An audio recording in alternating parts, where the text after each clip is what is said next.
कहे के बा कि बिना माई के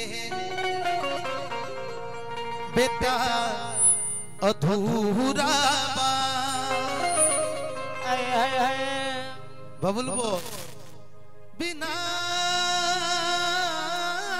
माई के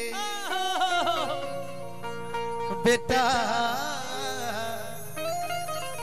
अधूरा बा। और की माई बिना न कुछ वो पूरा।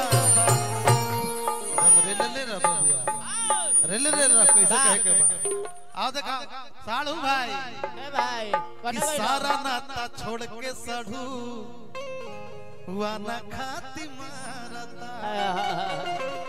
कुछ बात बा कुछो बात बा अपना साड़ू हाथ तकता मने का आई हां उना दिजरी के सढ़ू आना कैसे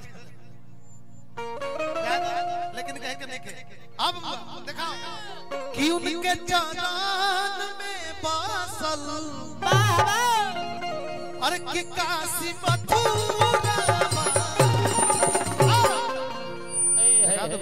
ऐसा ही कि उनके चरण में बासल अरे कि काशी मथुरा अरे कि बिना माई के बेटा अधूरा बा। बिना माई के बेटा अधूरा बा। कि माई बिना न कुछ बिना माई के बेटा अधूरा बा। माई बिना न कुछ पूरा बा। बेटा अधूरा कुछ पूरा बिना माई के बेटा अधूरा बा। माई बिना न कुछ पूरा बा। उनके चरण में बासल उनके चरण में बासल काशी मथुरा बा। कि बिना माई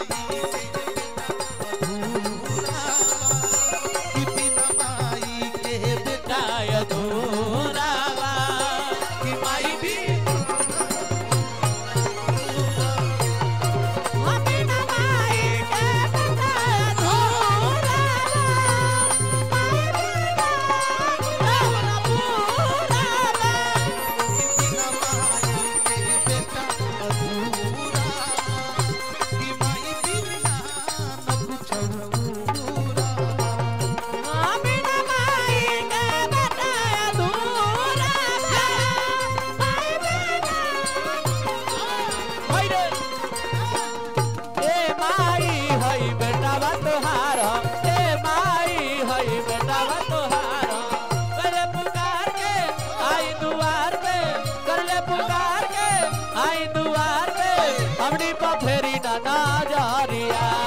ए माई हई बेटा बा तोहार। ए माई हई बेटा बिना माई के बेटा अधूरा। माई बिना बिना माई के बेटा अधूरा।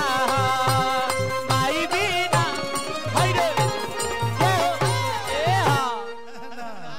लेकिन कहे के बा बनल रहा इसी भाई लव यू।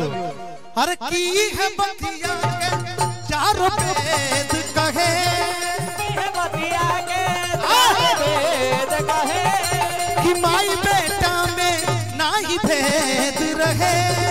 माई बेटा में नाही भेद रहे। की है बतिया के चारों वेद कहे बतिया के चार वेद कहे अरे कि माई बेटा में